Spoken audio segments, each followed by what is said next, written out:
What's going on, everybody? It's your boy Zoe, No Days Off DFS. I am back. Vacation is over, so you already know what time it is. We got a WNBA slate. We got to break it down, look for the value, figure out who are we plugging into our lineups. Let's get it. Let's go. If you guys are new here, make sure you guys hit the subscribe button so you don't miss any of the content. I do apologize for being on for the past week, but if you're on vacation, I can't say no when the wife says we're going on vacation.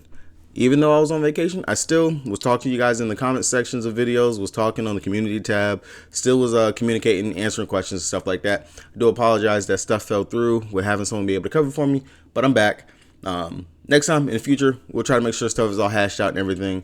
But let's go ahead and let's look at this slate. It's a 4-gamer, pretty big slate for a Sunday. It's what we like to look at. And I'll say maybe it's a decent slate of games. Two of the games we've already seen Friday. The Sparks taking on the Washington Mystics, and the Sky taking on the Dallas Wings. So two of those games we legit just seen them. But still, nonetheless, some value out there on the slate, some stuff we can attack, some things we can look at. Let's get to it. Starting with the injury report, the Aces, New York Liberty, same old, nothing new. Parker, she's out for the season. Hopefully, well, probably, but pretty sure she's going to be out for the season. And then New York Liberty, Dolson, she's still nursing a ankle that is okay and fine, but I just feel like they just don't want to play her, so she's still out. For the Sparks, they're still without Lexi Brown, Clouden, and Cheney, and same old starters and everything for them. Washington Mystics, they are still without all of their guys. Atkins, Austin, EDD, Tolliver. They've been out for quite some time, which is actually kind of crazy that they are still out. Austin, I know they said that her hip should have been good by now, but she's still out with that hip. EDD, the ankle. I mean, you probably just want to make sure she's good to go. Atkins, I haven't even seen any updates on Atkins at all, so that's actually kind of crazy.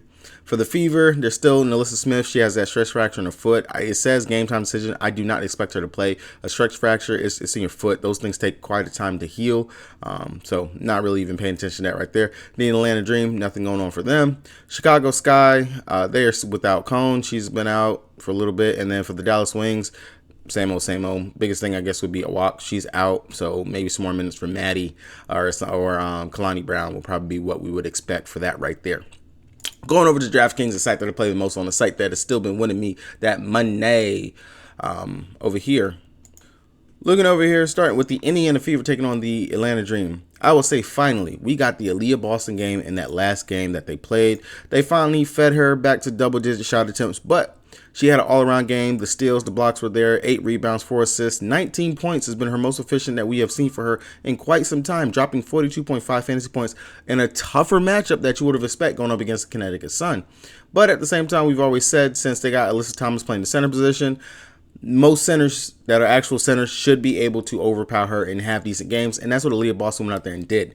Now, she's going up against a test in Cheyenne Parker. Cheyenne Parker's not a slouch as a center herself, but we do know Cheyenne can get herself into foul trouble quite a bit. Same thing can be said for Aaliyah Boston. We know Aaliyah Boston can get herself into foul trouble as well.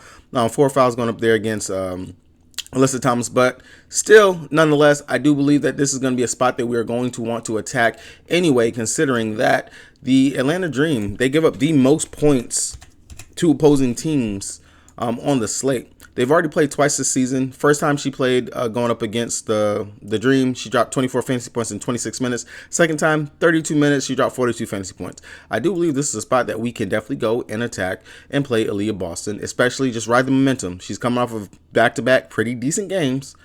Definitely a spot right here where if they go ahead and feed her again, I don't care if they start Cannon. I don't care. Cannon, yes, Cannon can pop off, go off. Sure, if you want to go down there for that value instead, I'm pretty sure they are still going to start her. It's honestly sad for the fact that Cannon, in this game, going up against the Phoenix Mercury, in a game where you got a backup center playing in Megan, that you still didn't feed Aaliyah in this game. This should have been the Aaliyah game that she should have went off in, going up against the Phoenix Mercury, with no Brittany Griner there to give her any issues. But instead, they fed Cannon. Cannon just threw into the start lineup. 17 shots. 17. Pretty much looked like their go-to scorer out there for them. She was doing everything, honestly. It was a lot. 23 points, 9 rebounds, 1 assist. If you don't want to pay up for Boston and you feel like maybe she can get in the foul trouble or something like that and you want to come down to the Cannon, I definitely understand that as long as Cannon is still starting. This is a plus matchup for her. Even though she's going to have the Nia Coffey defense. Coffey, she might be able to get some blocks and stuff like that, but still, the way that Cannon has been playing and the usage that she is demanding, if they decide they want to double or trap Boston, definitely can see Cannon popping off here. GPP play for me, but I do believe in Aaliyah Boston here on today's slate. The questionable tag for Melissa Smith last time on Friday, it said that she was still out. She has no timetable to return, and this will be her 8th straight game in street clothes, blah, blah, blah, blah. Still believe that she's going to be out, not expecting that. Everyone else in the starting lineup, yeah, you can go to Kelsey Mitchell. We do know that, like I said, the Dream, they are giving up the most points in the league to opposing teams. Definitely, she's coming off of a weak game going up against the Sun. Of course, that was a tougher matchup with the guards. She should draw that Alisha Gray defense. Danielle Robinson, not really too worried about that defense right there, so she possibly could go out here and have a decent game. If we look at what she's done in the prior game going up against them when they have played early in the season, Kelsey Mitchell in those 2 games, 23 and 32 fantasy points, so definitely a GPP play. Like I said, I never really look at Kelsey Mitchell, look her way. I play her, she does. I don't, she goes off. So not really someone on my radar. Definitely Erica Wheeler, you can consider that. Vivian's, if she's still going to be on the bench and they're going to start Cannon, I'm not going to play Vivian sitting there at 7-3. That's way too much for a player who's going to be coming off the bench and it's not going to be getting her full allotment of minutes and coming off of a sickness. I'm going to wait until her price gets back down before going there. Hull, GPP play. Berger, you can always look there, especially if you expect the game to blow out or something like that. But Berger, 4-1, really, she's barely getting the run, hit or miss. Not really. I don't think she's going to be the value play that you need on today's slate to do anything. And then you can always look at, make sure I got them right, Wallace, not Cadwell. Wallace, she's the one that normally gets out there and gets a decent run. And definitely if her shot is falling and she's actually able to do everything, she will get the run. Do not play Cadwell. Cadwell is definitely the bigger boomer bust for if you're going to play somebody. She can go out there and legit play a full 30 minutes and do nothing in that time. Over here on the Atlanta Dream side, you already know what it is. Ryan, Gray, 2 main contributor pieces for the Dream. Now, the thing is, over the past couple of games, we've actually been seeing a nice shift of more involvement for Cheyenne. She's popped off in back-to-back games for 32 and 31 fantasy points, going up against the Aces and then going up against the Phoenix Mercury. Again, here, going up against a young center and Aaliyah Boston. And we do know that Boston has had her fits with opposing centers and things like that throughout the season. This could be a game, again, where we see Cheyenne Parker go out and drop that 37 or 33 fantasy points as long as she's going to get her minutes. As long as she's not in foul trouble, she dropped 21 points in that first game, 15 points in the second game. If they got her prop at like 13, 14 points for today, I would be taking it over, especially just looking at what she has been able to do over her last couple of games. She has pretty much had double-digit scoring attempts in her last 1, 2, 3, 4, 5. We'll go her last 6 games. She's only had one where she went for 4 points. So definitely Cheyenne Parker in the spot. She's already covered that twice this season. If they put her at 13.5, 14 points, I would definitely take the over. Definitely look at a first half point prop or a first half fantasy score or something like that, because they do get her very involved in the first half of games. Ryan and Gray, you already know how I am with this one. Gray is more consistent. I really don't have to worry too much about her because she's going to do everything: scoring, rebounding, defense.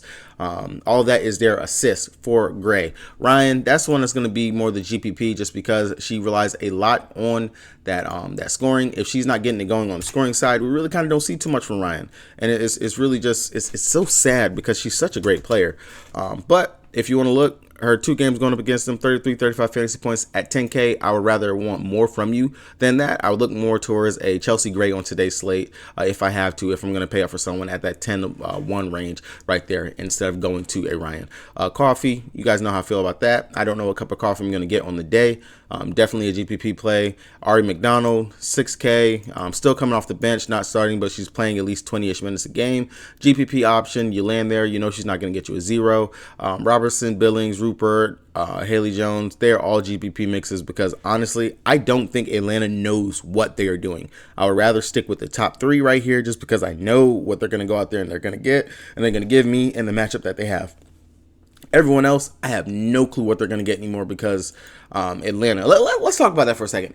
Atlanta, you knew 110% for the fact that Diana Taurasi was going for that 10K. You knew that, right? It's cool that she got the 18, but she dropped 42 on your head. On top of that, no doubles, no traps, nothing. It was like there was no game plan to stop Diana. As a team, as a competitor, I would have expected your team to actually do something to try to stop that, to like actually go at her, make it tougher, make it harder. No, you made it a cakewalk for her to actually go out there and get what she wanted to get. That's sad. That's honestly pitiful and sad. And I would be looking at a coaching change because honestly, coach don't know what the heck she's doing right now, man. It looks horrible. Horrible. Going over to the Aces taking on New York Liberty, we've already seen this once this season. Of course, like I always say, the whole starting five is in play and in consideration. A'ja Wilson has just been on a whole nother level over her past couple games. Now, the question is going to be, do I need to pay up for 11-9 for A'ja Wilson? In the first game that they played early in the season, A'ja was just She was asked. She played 30 minutes and only gave us 23.25 fantasy points. This is going to be in New York at this game. They played at home the first time, so you already know this is going to be a clash of the Titans. It's on the road.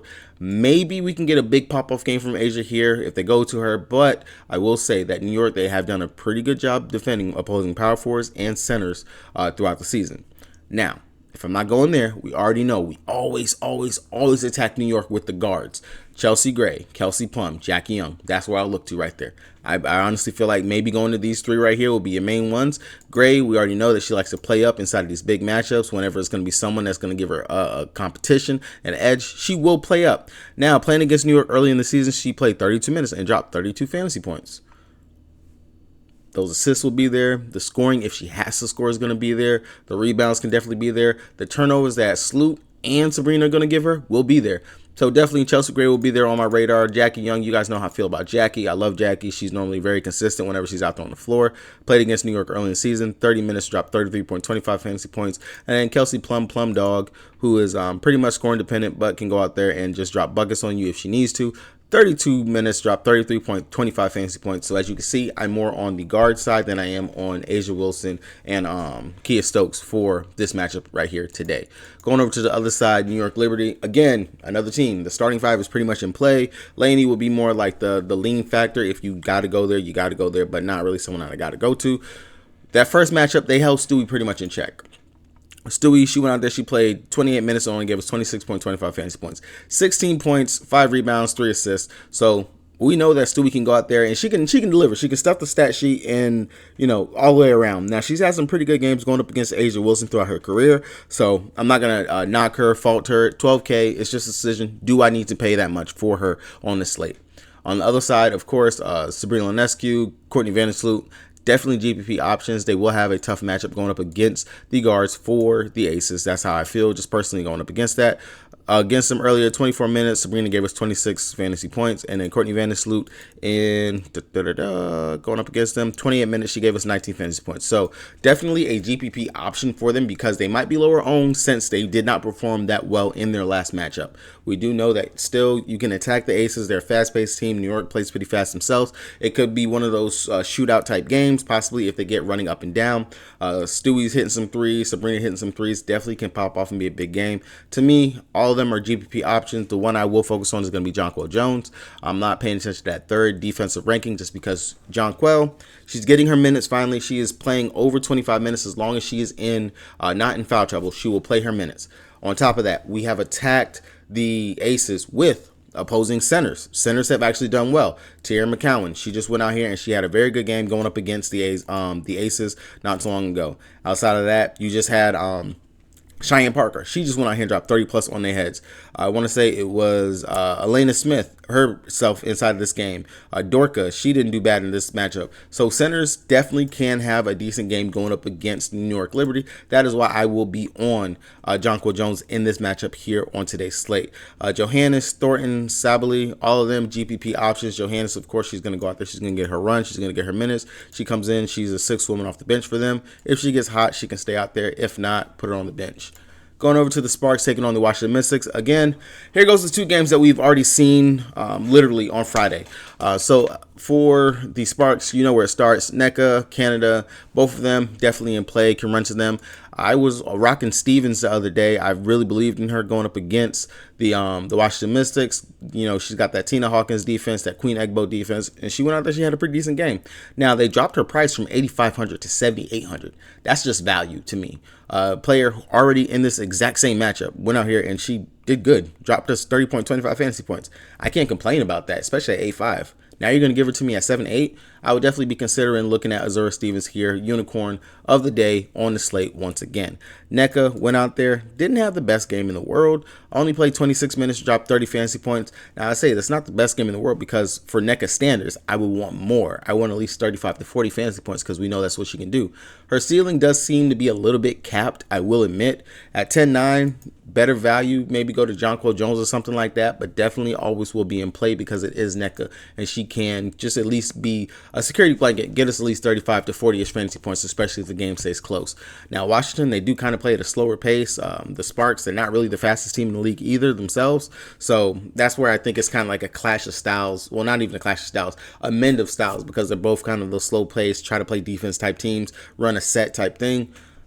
Kinda mid-level on Nneka. That's why I say she'll be more of a GPP play. I'd rather come down to maybe Azura Stevens or a Jonquel Jones or something, or Cheyenne Parker, Boston, something like that, versus paying up for Nneka.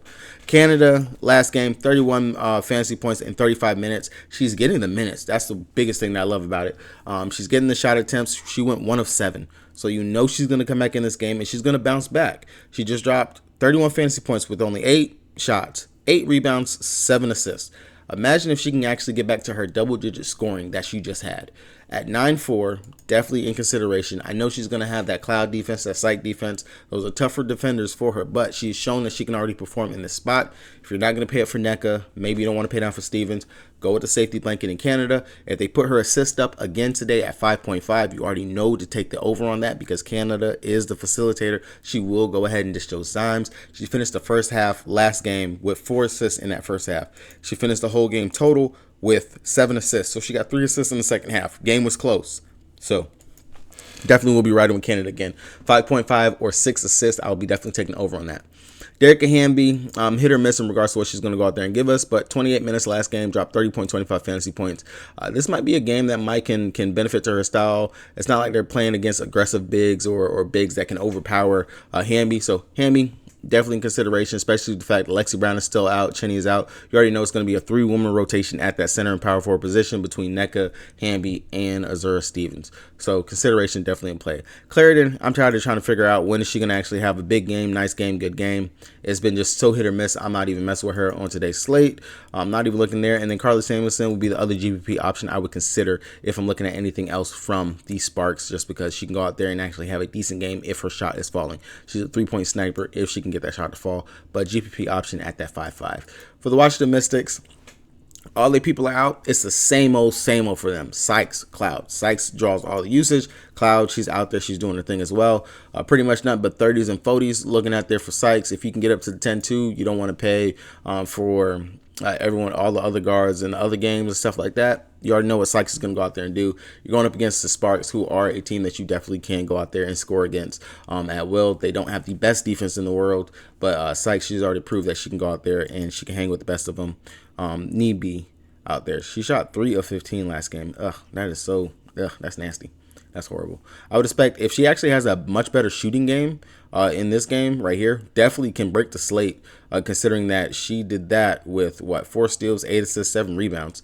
The usage is there, definitely for her to pop off and go off. Now, the one I want to look at definitely is Cloud.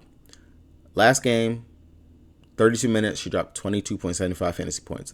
That is a letdown for Cloud, yes. But the minutes are there, the shot attempts are there, especially considering she's had double-digit shot attempts in all of her games and stuff. The peripherals are there. The steals and stuff are there for her. She's due for a pop-off game. And I might be going back to Cloud, especially at 8-8. A good matchup. The Sparks, they allow you to shoot over, 30, 40% from the field. And we just seen what Sykes just had an off night. Imagine if Sykes actually makes a couple more of her buckets that she shot from her 3 of 15. That's more assists for Cloud right there on top of that. That's more peripherals that Cloud can go ahead and rack up in this game. On top of the fact of if she can get her own shot to fall, Cloud will pop. I do like Cloud in this spot on today's slate for another play. Outside of Cloud, of course, you got Tina Hawkins. You could definitely consider her. Looking at it, she played 31 minutes, dropped 27.75 fantasy points. The price tag at 8.2. Don't hate that. Don't mind that. You could definitely go back to the hot hand that Queen Egbo just had in that last game. 21 minutes and dropped 30.25 25 fantasy points. Her new career high with 15 points, 9 rebounds, good spot. Once again, we already know that pretty much their rotation is just as strong as the Sparks rotation, especially whenever it comes down to the bigs. Queen is at least going to give us those 20 minutes, long as she keeps herself out of foul trouble as well. You know, it's the option that you can go to on any slate.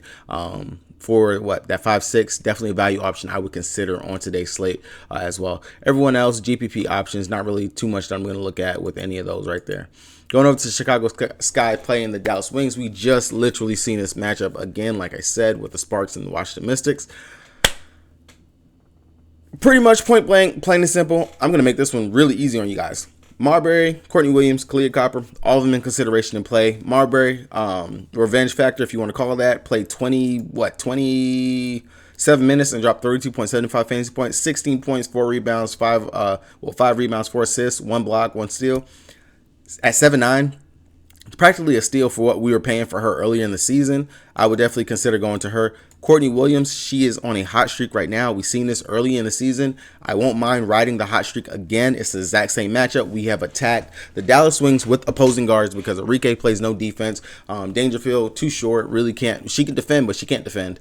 And then, if that makes sense, she can defend, but she can't defend. And then Burton, not the best defender as well. And then Odysseus, she just fouls too damn much. So, Courtney Williams, Copper, and Marbury, all of them in considerations if I have to rank them right now. Courtney Williams, just because she's getting the peripherals and she's doing everything. She's rebounding and she's getting the assist. And I love the fact that her scoring right now is hot. She is on right now. They didn't travel. They didn't go nowhere. They are still right there in Dallas. I will ride that hot hand. Courtney Williams at 8.5. Love it. Coming down, Marbury. I'm going to have to go with Copper. Copper over Marbury just because it is Copper. We do know technically she is, quote unquote, the leader for this team. She's been very hot since the All-Star break. They have been looking for her. They've been finding her, and she's been scoring at another level. I love it. Love what I'm seeing from Kalia Copper. Definitely will go back to her first half fantasy points if you can grab that. If it's at 13.5, 14.5, I will take the over on that again on today's slate. And then coming down, Marbury will be the last one not to go to. Elizabeth Williams, Lena Smith, not really messing with either one of those two just because the matchup is tougher than what it looks like on paper because opposing bigs going up against the Dallas Wings, they normally have foul trouble. They normally have issues and problems.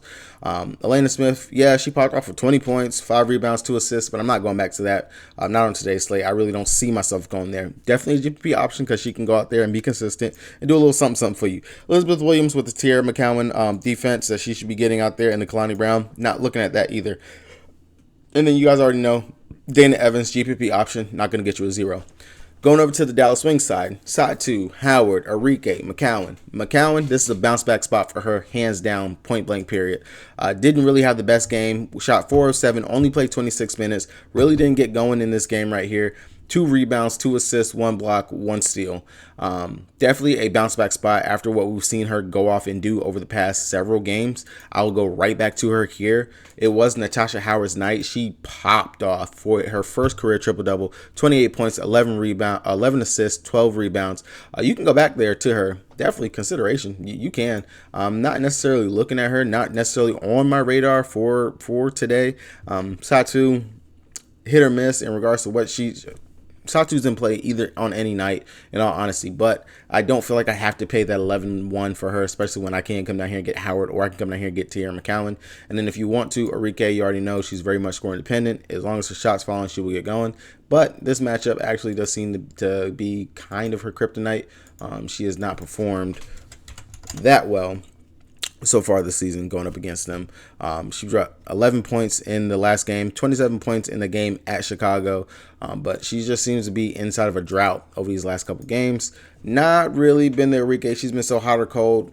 I don't know what exactly I'm going to get from her. And honestly, the Chicago Sky, they do a pretty decent job of defending opposing point guards over the last several games. If you pay attention, this game right here, this was at the beginning of the season when they first started. Teams still trying to figure it out.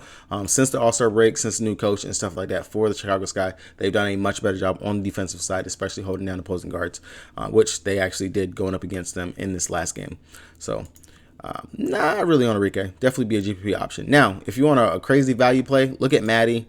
Awak, she of course is still going to be out. Maddie, she played 17 minutes in a blowout, and she got 15.25 fantasy points. But in that game going up against Seattle, she did play 13 minutes and she got 10 fantasy points. There is no walks, and of course, if Tierra McCown gets in foul trouble, they don't want to play Kalani Brown. They will run Maddie out there instead. And the Sky, they don't have a true traditional center necessarily on that roster. Elizabeth Williams, she's more of an undersized center. Same thing for Elena Smith. And then of course on their bench they have Cone, and they have what is it, Soul, I believe that's her name, Soul, but Soul is out.